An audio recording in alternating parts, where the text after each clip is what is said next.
Welcome, everybody, to the Nightly News Podcast. This is Professor Paul Miller, and we are sitting in today with the Dean of Career Services and Development, Steve Hassinger. Steve, welcome back to the show. Thank you, Paul. I always enjoy being on the podcast. Well, and we always enjoy having you. We're also being joined here today by Nightly News reporter Olivia Gregory. Olivia, welcome back to the show. Good to be here. So Olivia is here today because she is actually getting ready to graduate. So we are going to be talking all things job fair, from a recap of the internship fair to the upcoming November 17th Lancaster Center Job Fair, and also take a sneak peek at CPEC Job Fair, which will be happening in February. But why Olivia's here today is because she has engaged in many of the job fairs that we have had on campus, and we can chat with her about giving some advice for students who maybe have never been to a job fair before, or how they might be able to approach it this time around. So, Steve, let's start at the beginning. Recently, you had the internship fair, which, as I certainly understand, was certainly something that Kristen Fike did a lot with, and when we had her on earlier this term to kind of promote that as well. Just in hindsight, what were some of the initial impressions from you and maybe from some of the employers? We were very pleased with the internship fair and the interaction between students and employers. It's not always so much about the numbers in terms of how many students did you get there, how many employers did you get there, but what happened when they came? Was there quality interaction? Did people get leads for potential internships that they could follow up on? And we had 85 students who signed in for the event, which we were very happy with. We had 26 employers who showed up for the event, and we had a couple of employers telling us at the end of the event, this is one of the best events that we've attended lately. Wow. We even had somebody who had gone to a much larger event with many more people and many more employers, but they said the interaction here with your students was of a much higher caliber than at that event. So they were very pleased. That's incredible. Yeah, and we're starting to hear from students this week, a week after the event, who are saying, I have this interview scheduled. They're talking about the outcomes. One of the things that was really neat, too, is we had a professor who had some of her students come to the event, and she said they were very nervous. These were students very early in their time here at Central Penn. So again, we often talk about, well, why would I go to an internship fair? If I'm very early in my education, I'm not ready for internship. She talked to them and coached them a little bit in terms of some approaches that they could take with the employers. And she said when they came out of the event, they were smiling, they were happy. They said, I feel so much better about this now, and I feel so much better about being able to do this in the future and move forward. So, that was a learning outcome for those students as well. I got to be honest, Steve. So, two things. What really fascinated me. So I always try to help you guys in any way I can, help a little bit with registration. I don't know how much help I really am, but sometimes you're a lot of help. Sometimes all you need is just an extra body to when maybe 4 or 5 people come in at a time and trying to get everyone signed in. One thing that I noticed, and maybe this has been the case previously, but this is one of the first times that I have noticed a significant amount of faculty involvement in terms of bringing classes. Now, it's not to say that it didn't happen previously, but I saw at least a half a dozen professors down there with their classes. And something that I always pride myself on doing is kind of being that first sort of transition in terms of, in a lot of cases, I'll walk in with somebody or I'll kind of coach them before they go in. I saw that from almost every other professor. And this is what I love to see. I love to see that, this is something we have going on that's big on campus. You guys put so much time. All these businesses are here. I really have always said that I really wish that more professors kind of got behind this, and I think we're starting to see that. And this was the first time that it was extremely evident to me that there's a lot of faculty involvement. We've always been blessed by the participation and the support that we get from our faculty, but I agree with you, Paul. This one was particularly good. There were 14 faculty members who came to the event, many of, as you said, with classes. And not just telling their classes, I want you to go to the event, but coming with them, as you said, coaching them, looking for learning outcomes from the event as well, which is so important. I know years ago, we would have a big job fair and we would have faculty tell their students, well, instead of coming to class today, go to the job fair and bring me 3 business cards of people that you interact with. Well, that's great to get the students there. But if they simply go around and grab 3 business cards, that doesn't do them or the employers any good. And, we would occasionally have employers say, well, your students came just to get business cards from us, that type of thing. And that's why I'm saying the interaction this time, the students were there with a purpose for the most part. They weren't just there to fulfill a class assignment, and the employers really appreciated that. Olivia, obviously, how many job fairs have you been to since you've been here? I've been to a couple. I remember back in 2019, I think it was one of my first classes with you. You made us all go to, it was a big job fair at the hotel. Yeah, the Radisson. Yeah, it's the and CPEC job I fair. feel like a lot of us were really nervous, like you mentioned, these new students this year. And then afterwards, after the event, we left with like more confidence and less nervousness about attending these type of events. So each one I've attended after that, it's been a little less nerve-wracking each time because of that one time that you made us go to that. I'm so glad that you pointed that out because, Steve, to your point, both of my classes that I brought were all freshmen. I mean, first-term freshmen we even. were. And what's interesting about that is I go through that same discussion because unless you can make the connection of why the students are doing this, that it's difficult for them to place value. And I took almost an entire class period in both of them to explain why I asked my first-term students. And it all basically comes down to, yes, getting to know who's hiring, what types of job, what types of skills you need. But really, to Olivia's point, the main reason that I do it is just so the next time they go, they're a little bit more comfortable. And then the time after that, they're a little bit more comfortable. And then when everything's on the line, senior year, they're going to walk in like, a seasoned pro. Yeah, and honestly, when I started my career in career services 19 years ago and we had a job fair, outcomes for me was, how many people attended, right? And then I hired somebody to work with me part-time, and we were planning our first job fair after he had started. And he said, Steve, well, what are the learning outcomes you're looking for here? And I said, I never really thought about the learning outcomes, but you're absolutely right. Regardless of the class, regardless of the subject matter, you can almost tie in some type of learning outcome that's going to be relevant for those students. So I really appreciated, the particular faculty member that I mentioned talking about some of the learning outcomes that she got. As Olivia said, if you're in your first term, it's intimidating. It's gonna be really nerves. It really is. But it does get easier each time, and it does give you a better idea of the opportunities that are out there. And I think sometimes if you can connect those opportunities, as you were alluding to some of your courses and the things that you're learning, it makes the learning experience more relevant as well. One of my classes that I brought down was my Introduction to Human Communication class, and it just so happened that fit in with the week that we were talking about verbal communication. Sure. And so it was perfect, and it was a perfect way for us to get out of the classroom, get away from the lecture, actually apply some of the things that we were learning in class. And then, like I said, we had on our most recent class, which was the next class we had, and reflect a little bit on it. And I think that's really important. But one of the main reasons why we're here today is to talk about something new that you're trying. In addition to the internship fair, which has come and gone, you're going to be doing a job fair at the Lancaster Center that's going to be taking place on November 17th from 5 to 6 p.m. You're expecting about 10 to 12 companies, and you're calling this a targeted job fair. So tell me what that means. Sure. We've done different events at the Lancaster Center, networking type events and so forth that have had workshops and so forth, and we've done some job fairs, but what we're really trying to do with this one is we're looking specifically at what classes are running that night, what are the majors of those students who are going to be in their class, and then instead of inviting, several hundred employers and taking the first 10 or 12 that respond, I specifically reached out to some companies and some organizations that I knew would be likely to offer internships and hire those types of students from those programs. So it's targeted to the students that are there that night. However, these are also organizations, to give you an example, Lancaster General Health, Penn Medicine.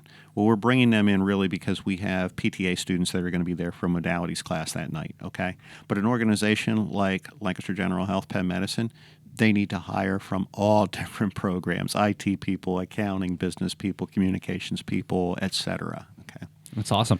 So I do want to just point out, and I think you kind of alluded to this, it's not just for those classes. Right. It's open to any Central Penn student. It's open to any Central Penn alumni. You've even said that you've gone as far to do some community outreach as well. So please, if you are looking for a position and you are a current student or alumni, it's only about 45 minutes down the road. I highly, highly encourage you to be a part of the Lancaster Job Fair on November 17th at the Lancaster Center from 5 to 6 p.m. Now, Olivia, I want to bring you in here and kind of reach back out to some of your experience in the job fairs. I know that you were also a part of the virtual internship fair that we did last summer. I was. You're also a part of CPEC. So you've gone to a few different types of job fairs. One of the things that I hear a lot from my students is, okay, so this is one of my first job fairs I've ever gone to. What can I do to prepare? From a student's perspective, tell us some of the things that you've learned, maybe some of the things that you did well, maybe some of the things that you would do differently, but give our students some tips on how they can approach this job fair should they plan on going. So, first of all, I think it's really important the way that you present yourself, the way that you dress and show up. It shows people that you're put together, and dressing professionally is always better than being a little, underdressed. Also, I think a good thing I did was bring my resume. It's always a good idea to bring your resume, probably honestly like 10 copies of it, because you don't know how many companies you're going to be talking to. You could talk to just a few or maybe all of them there. You never know. I think that something that I would have changed is trying to be a little less nervous. Like I mentioned, it is nerve-wracking. So maybe just trying to push myself a little more to talk to more companies and get a little bit more out of my comfort zone. But as I mentioned, every single one I've gone to, I've gotten more comfortable. So yeah, pretty much just come prepared, bring a resume, dress nice, and get ready to talk to as many people as you can, because networking is the biggest thing to find yourself a good job. Well, it's really interesting because one of the things that I talk about with my classes is the old adage, it's who you know that helps you get jobs. And that's true. I would say that a lot of times when people think about that, they think of, well, my uncle owns a business and they're going to take care of me to get a job, or my aunt is starting a new company or something like that. While that is applicable, not everybody is in that kind of situation. So taking it one step further, if it's about who you know, networking is how you meet these individuals. And so having that experience by going to this, by meeting, by developing your network while you're in college is so when you get out, you can say, hey, I've met these people before. I've got their cards. I've connected with them on LinkedIn. I have a network, because the last thing that you want to do is wait till your last term or two and try to see who your network is. You want to already know that. One thing I would add, and certainly all valid, one thing I would add to is to do everything you can to learn about the companies before you go. One of the things that Kristen did for the internship fair is that she had a list of all of the people, not only, and I love that she did this, not only just a list and their websites, but also the people, the recruiters who were going to be there. And that allowed the students to do a little research beforehand. Yeah. And somebody might say, well, you know what? I'm going to get the list. So, I can email them or whatever. But I don't think there's a substitute for that in-person time, getting in front of the employer and being able to talk with them, have them put a face to the name, et cetera. And, coming through COVID over the past year and a half, we had less opportunity for that. Like you said, last year we had to do a virtual internship fair, which was great. It went well. But, I don't think there's any substitute for making that face-to-face contact and making that relationship. Now, if you want to follow up with an email, if you want to follow up with a request to connect on LinkedIn, absolutely. That's how you can keep that connection and, build your network as you were referring to. I love it. Well, one more time, the Lancaster Center Job Fair is going to take place on November 17th from 5 to 6 p.m., 10 to 12 companies. It is a targeted job fair, but that does not mean that you are most certainly not welcome. You're most certainly welcome to be there, as well as alumni, as well as community members as well. If you need any further information for a list of the companies, please reach out to Steve Hassinger at centralpenn.edu, and he will supply all of the details so you can be a part of the Lancaster Job Fair. All right, Steve, the last thing that I want to talk about in our All Things Job Fair podcast today is something that I know is very near and dear to your heart, and that's the upcoming CPEC Job Fair that's going to be taking place at the formerly known as Radisson, now Correct. called Penn Harris, correct? Yeah, formerly known as Penn Harris, then Radisson, and now back to Penn Harris, yes. So it's almost like the way Prince went, right? He was There you Prince, go. and then he was the artist formerly known as Prince, and then he was Prince again. But it's the same type of situation there. So this will be happening at the Penn Harris Hotel in Camp Hill on February the 15th from 10 to 2. So tell us a little bit about CPEC. How, obviously, was CPEC impacted by the pandemic, and how might things change somewhat this year in your first back to in-person session? Yeah, we're excited to being back in person, assuming COVID allows, obviously, between now and then. And we will follow any CDC guidelines, that exist at come February. But we had the CPEC Fair this year in 2021. It was virtual. It was in early March. And again, it went well for a virtual fair. We didn't have as many companies and as many job seekers as we would for an in-person event. But I think some quality contacts were made there and so forth. But again, I don't think there's a real substitute for that in-person event. So we're looking forward to being at the Penn Harris again. Typically, we have 80 to 100 companies are going to come to this event. So here at Central Penn, number one, we don't have space to put 80 to 100. And we're probably not going to have 80 to 100 companies that are going to come here just to recruit at Central Penn. But in this case, this is a consortium made up of 16 different schools. So they're coming to one place to recruit from students and alumni from those 16 different schools. So some employers are going to come to this event that might not go to 16 different schools, obviously. Typically, we've had anywhere from 225 to 275 job seekers attending the event recently when we've been in person. So there's a lot of activity. And it's a great opportunity to make contacts with a lot of different companies. And now back to the virtual fair from last year. One of the things I thought that worked really well was that you could schedule a time. So they did two different things. So they had open sessions in which you could just kind of pop in and it was more informational. Right. But then they had one-on-one touch points, which I loved and I thought was really cool. Now I understand that it's probably not going to go back to that, but I would say that for a virtual event, it actually went so well. I actually got to engage with a couple of people who had internships available. So I actually got a 10-minute block that I could sit and share. Right. One of those connections has actually led to a potential student internship next term with WITF, because I did know the person over there, and I had sent a student over there previously to do some volunteer stuff. Mm-hmm. But this just goes to show you, I mean, just on my end, how important it is to network and try to always develop more opportunities, even in the middle of a pandemic and a virtual job fair. So I have to give you personally a lot of credit for the creativity that you engaged with, both with this summer internship fair and, of course, CPEC, when you had a little bit more time to plan, a little bit more resources. Yeah, and it's interesting, Paul, because I think moving forward, we've learned some things coming through the pandemic that are going to continue as we move forward. So I don't know if we'll have completely virtual job fairs. I think we're going to see a lot of hybrid models, and we're going to see employers who are using virtual meetings more as a first interview type of situation. I know locally here, for instance, Enterprise Holdings, the parent company of Enterprise Rent-A-Car, they said, yeah, we're probably going to make that first interview, virtual through Zoom or Microsoft Teams or something like that moving forward.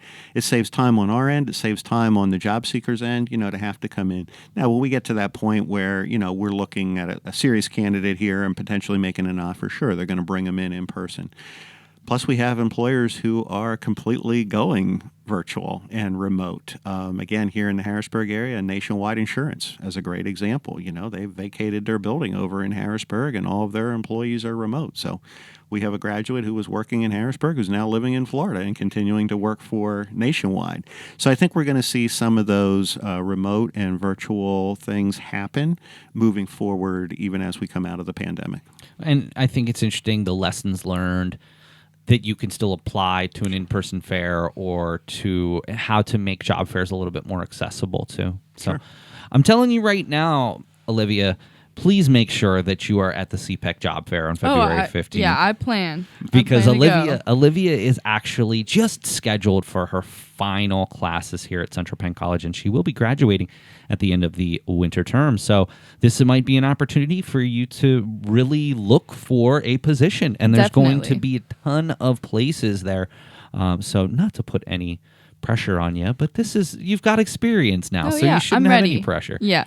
But Olivia, it's been my pleasure to get to work with you, and certainly we hope to have you back on some podcasts next term. But it's always my pleasure to get to sit and chat with you about this kind of thing. So thank you so much for sharing your experience and knowledge with our students and future alumni. Yeah, no problem. I'm glad to help anyone out who needs it. And Steve, it's always my pleasure to have you on to talk about these things. Of course, we'll have you back on to talk about CPEC next term. But I really wanted to take the time to talk. I think in fact, it's rare that we do get to talk about a lot going on at Lancaster. And that's why it was important for me to take time out of the show today to talk about this upcoming November 17th job fair that's at the Lancaster Center from 5 to 6. We appreciate the support of the Nightly News, and we appreciate your support as well in helping us to promote our events and get the word out there.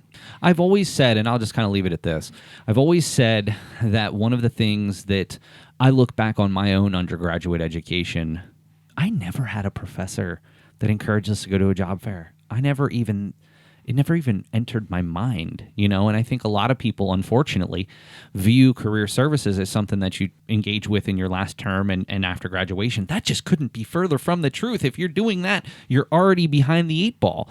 I mean, like I said, I'm getting my students on their first term here going to job fairs, and I think that the value is there, and I think that the need for that is there. So that's I mean, ever since day one that I've been on this campus, Steve, that's the same conversation that we've always had, and I will continue to do whatever I can to support what you have going on. We appreciate it. You're one of our biggest and brightest supporters and promoters, and we certainly appreciate that. Certainly not a problem. All right. Well, that's going to do it for this segment of the Nightly News podcast. I wanted to thank Nightly News reporter Olivia Gregory for being here. Thank you. So thank you again, Olivia. Thank you. And I wanted to thank the Dean of Career Services and Engagement, Steve Hassinger. Thank you, Steve. You're welcome. Here. It's always a pleasure. And of course, we are going to keep in mind the Lancaster Job Fair on November 17th and the CPEC Job Fair on February 15th of next year. All right, that's going to do it for this segment of the Nightly News podcast. Stay tuned. The Dean of Student Engagement, Adrienne Thoman, will be up next. Hi, this is Steve Hassinger, Career Services Director. Thank you for listening to the Nightly News podcast. Welcome, everybody, to the Nightly News Podcast. This is Professor Paul Miller, and we are here today with one of our favorite guests, the Dean of Student Engagement, Adrienne Thoman. Adrienne, welcome to the show. I always love that warm reception. Glad to be here. Well, you deserve it. I mean, you are our shining star, after all. Oh, my goodness.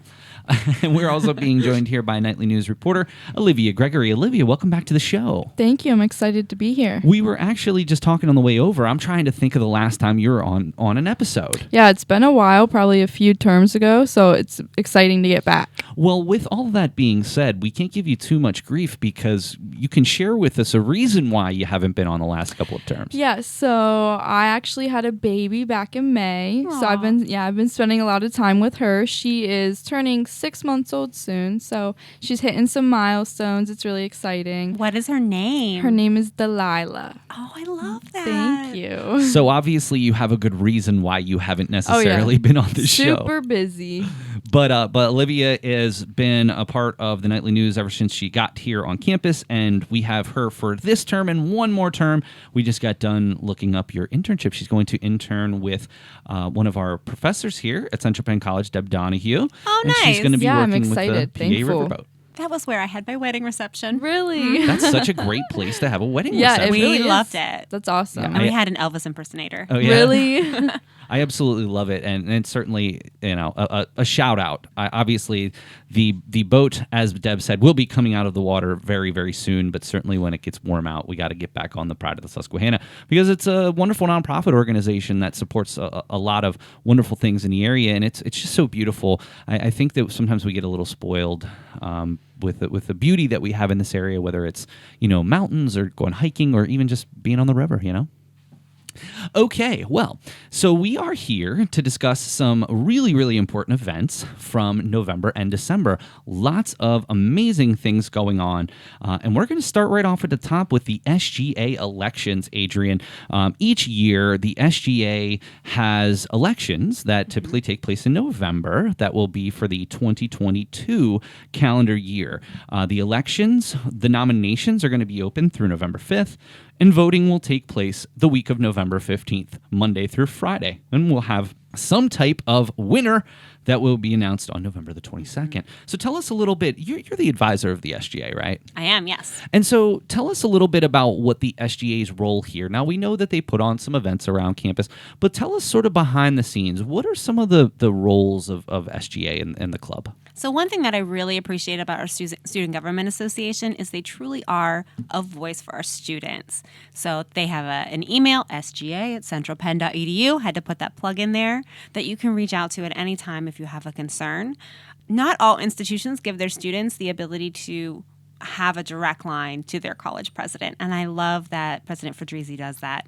You know, our student government once a quarter are able to they meet with her, they meet with other members of our cabinet and really get to share some of their concerns and concerns of the student body. So when you're voting, you really are putting someone in a position that they're going to be able to have a say for you here on campus. And interestingly enough, I actually had, and I have to say this right, Michelle Donahue on the show recently. And I got to tell you, you want to talk about someone with their head on their shoulders. I mean, this girl, and I hate that I keep coming back to this, but it's so crazy to me, is going to graduate college at 17 years old. I'm trying to block out the fact she's going to be done at the end of this term. We're going to miss her. That's insane. That's really impressive. And already done her internship, already has a full-time job at 17 years old. I mean, she is one of the most conscientious students I've ever met, but I didn't even know that. I just thought she was like 20 or 21. The way that she acts, the respect that she has for people, the professionalism level that she has, it's incredible. On the other hand, though, unfortunately, she's not going to be a part of student government, obviously because she's graduating. So what are your thoughts? I mean, do you have are there some good candidates, potential candidates out there that have been nominated? You don't have to necessarily say who at this point. Right. But do you feel that with the level of student who you believe is going to be nominated, do you think it's going to be a pretty seamless transition there? I do believe that some of our current officers are planning to try to run again and looking to continue their involvement in student government, which will definitely help to provide some of that continuity. Haven't gotten to look at the list in the last couple days to see what other nominations have come in, but very excited to hopefully have some returning faces and hopefully some new faces too. And again, if you're listening to this early on this week, you are still able to send nominations. And so, Adrienne, two questions here. Number one, are faculty and staff able to nominate students? Absolutely. And then secondly, should somebody out there, faculty, staff, or student, want to nominate somebody, how would they go about doing that? So the easiest way would be to go to your Central Penn College app. And if you go onto the events tile, there's a link for the SGA nominations. And you can click on there. The link's right in there. Awesome. Well, we're definitely looking forward to one of the things that we have sort of worked in partnership with you, Adrienne, over the last couple of years is that we actually announce it through the Nightly News, the winners. So we'll be looking forward to that. So check back on cpcnightlynews.com on November 22nd to find out the results of the SGA election. All right, another thing that I wanted to chat about is the upcoming CPC film series in which Professor Thomas Davis will present Mel Brooks' Robin Hood Men in Tights, also being joined by and sponsored by the Colleges Against Cancer Club. One of the things that I really love about the CPC film series is this gives us an opportunity to just have a fun evening here on campus. You're always so helpful in terms of a lot of the logistics, and I appreciate that very much. What is the CPC film series meant to this point? And I believe we're on like number 12. That's awesome. Yeah, we're doing pretty well. So what is the CPC film series meant to you to this point? I just love the connection between like fun and scholarship. You know, like it's not just seeing a movie for fun, but you get to learn something about it. And usually I learn something that's unexpected or interesting or that I had never thought about before. And I really can look at movies in a different way. And I know, Olivia, I know that you've been to some of the CPC film series before. What was your impressions? So I actually really enjoy it. I think it's a good way to get to give the students something to do on a Friday night, because it's usually on Fridays, right? Mm-hmm. Yeah. So I think that's a great way to get them outside and give them something to do. I guess it's going to be inside soon since it's getting cold. But yeah, I think that a lot of people should go because it is something fun and you can bring your family.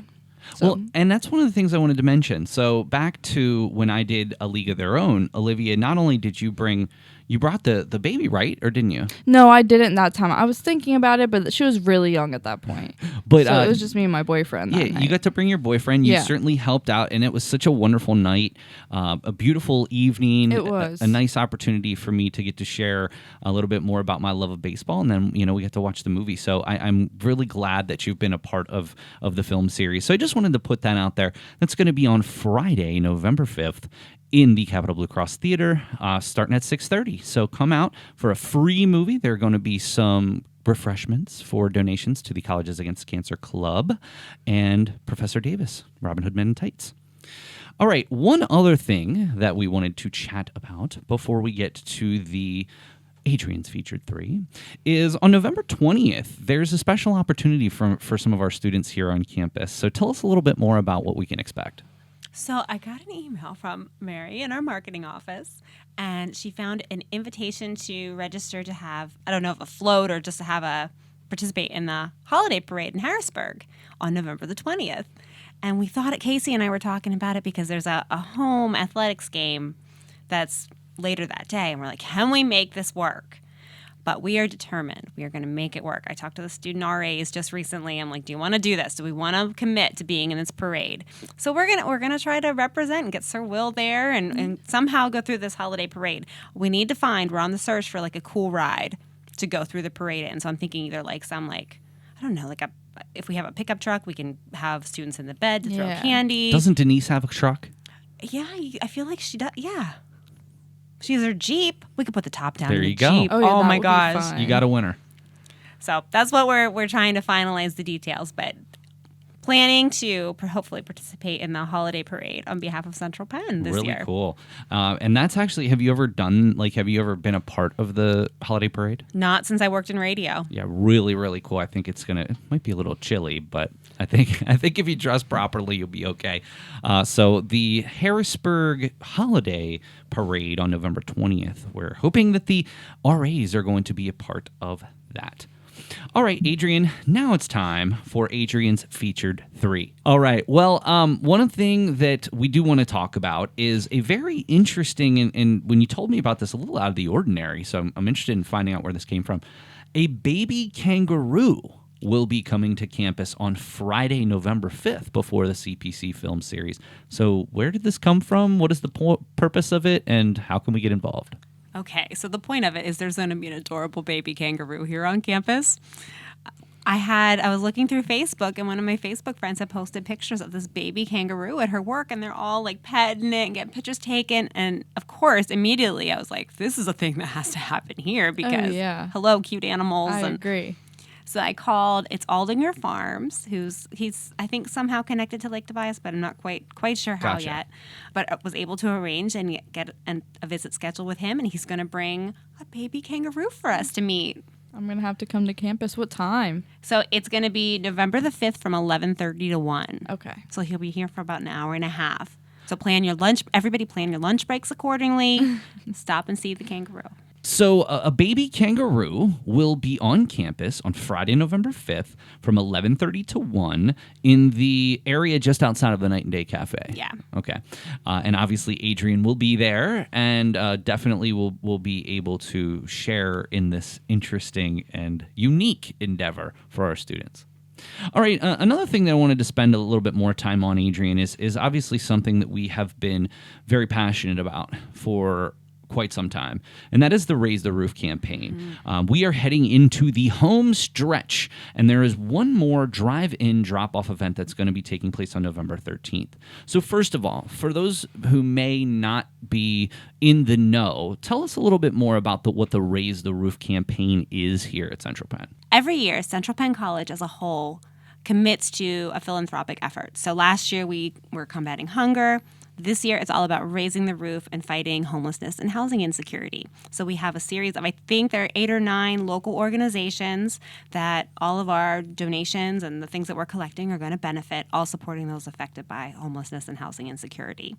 So we've been busy all year collecting personal care items and books and school supplies. And now I want to go to Olivia here.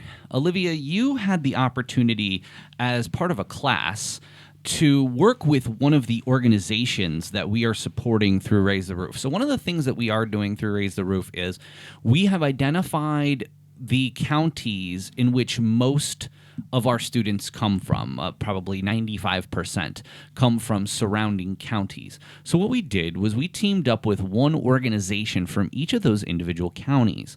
One of the organizations that we've teamed up with is the Perry County Literacy Council, who employs Nightly News co-president emeritus at this point because she's in her last term, Leslie Heimbaugh.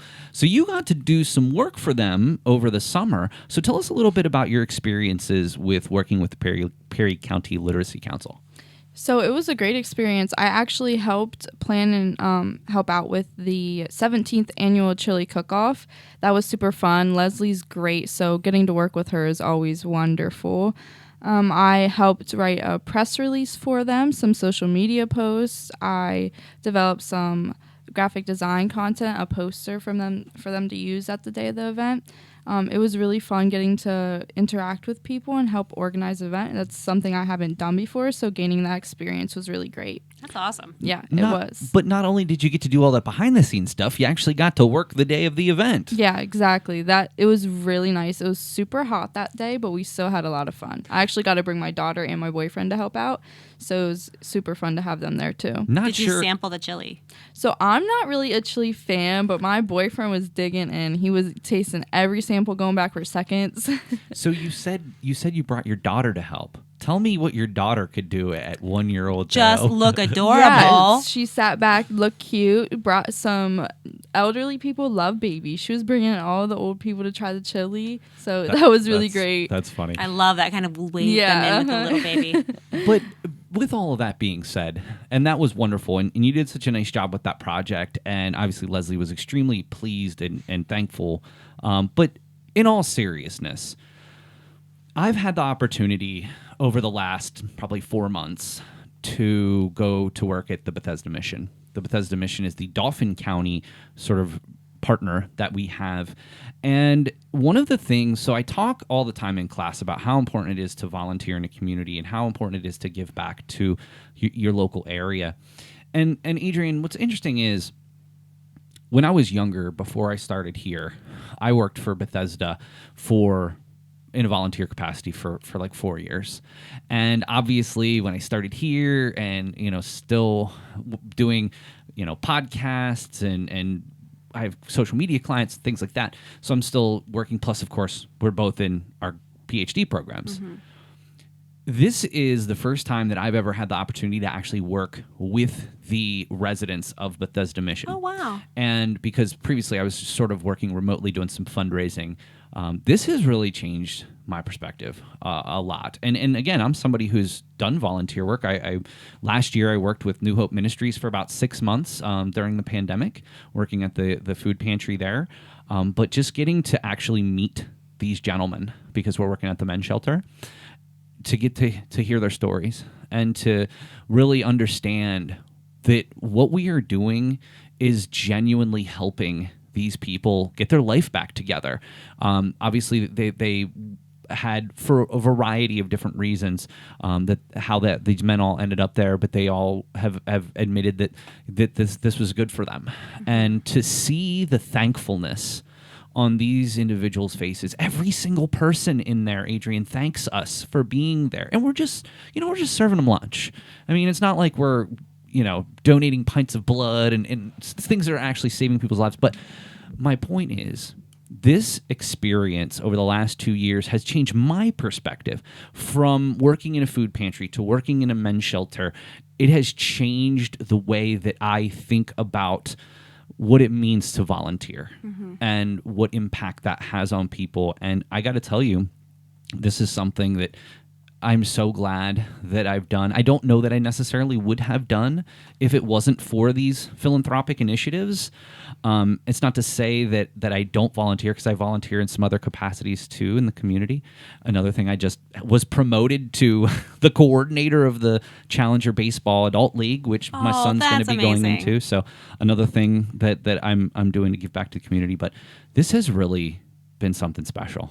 And I can tell you that, I know Olivia said the same thing when she got to work with the Perry County Literacy Council, but, actually being there, getting the thanks, getting the smiles, getting to hear some of these men's stories about how they've really changed their lives because of the Bethesda mission. It's really amazing. And I just encourage all of you out there listening to, I'm not saying you have to go to the Bethesda mission, but try in some way to get involved with this Raise the Roof campaign, whether that's donating, personal care goods, food, money, time. All of these things are equally as valuable, but I'm telling you, volunteering at these places has really changed my perspective on some things. That's amazing. I think there's such a perception sometimes that, homelessness, that there was a decision that was made or a bad choice. But often, I think the statistic is we're all 1 or 2 paychecks away from being homeless or housing insecure. So realizing that and reaching out to people and helping them, I think it's incredible that you do what you do.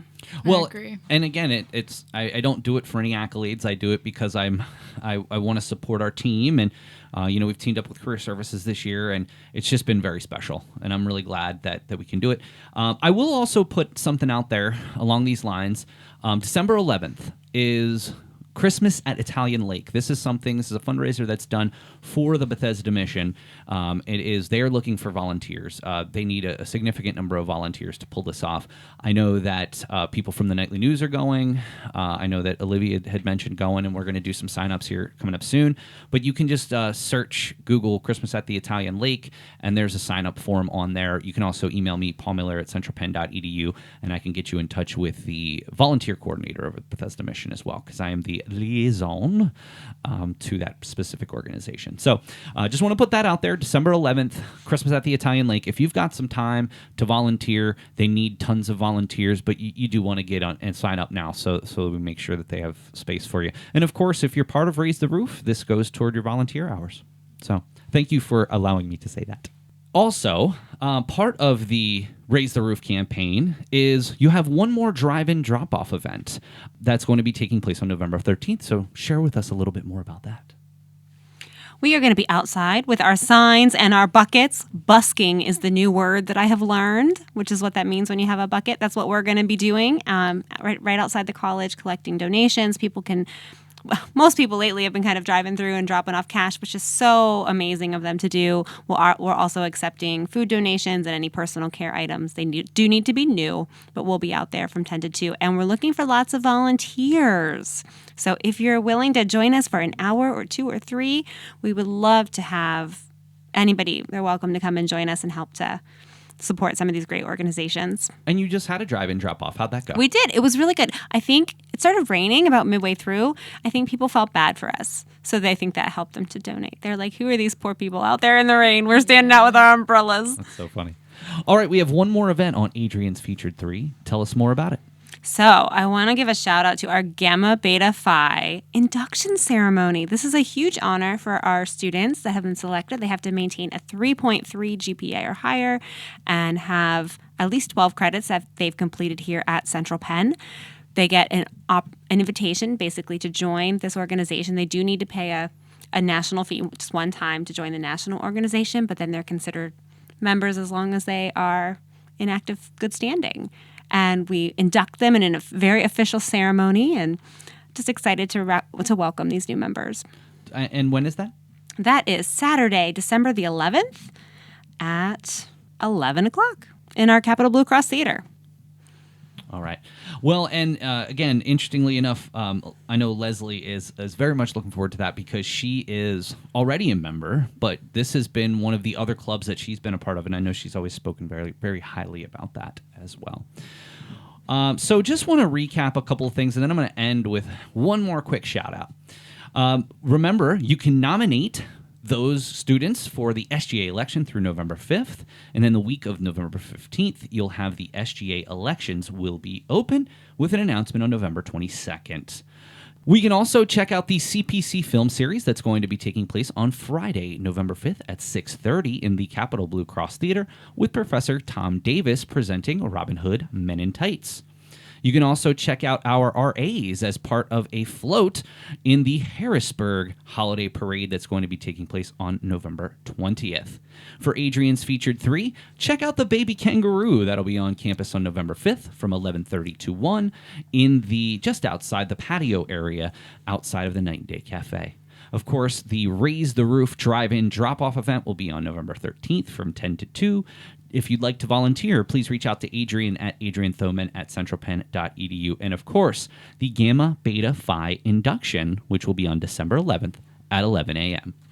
The last thing that I wanted to say was as the Nightly News, we are very much looking forward to an unbelievable event that we have coming up on November 9th. And that is where we will induct 4 former members into our Nightly News Hall of Fame. This will be our second such induction. And I just want to throw it out there that if it is invite only because we do have a limited budget for food. But that being said, any of you fans out there who would like to be a part of it, please email me at paulmiller@centralpenn.edu, and I would be happy to put you on the guest list. We are most certainly looking for people who have supported us over the years, and obviously our listeners are some of those individuals. So please, if you would like to be a part of this, let me know. We will be inducting Christine Fusselman, Sherry Long, Brian Christiana, and Nasir Harris into the Nightly News Hall of Fame. Oh, there's some all-stars there for sure. So if you would like to be a part of that, please email me at paulmiller@centralpenn.edu, and I'll get you on the guest list. That was a mouthful. It was. The rundown's always a challenge. So, well, I want to thank both of you for being here today. It's always my pleasure. And I guess, Adrienne, unfortunately, we'll see you again in the new year. I'll see you then. Absolutely. And Olivia, as always, thank you for being a part of the Nightly News podcast. And it's always a pleasure to have you here as well. Thank you for having me. Of course. All right, well, that's going to do it for this episode of the Nightly News podcast. For the Dean of Student Engagement, Adrienne Thoman, and for Nightly News reporter Olivia Gregory, this is Professor Paul Miller, and I'll see you again next time on the Nightly News podcast.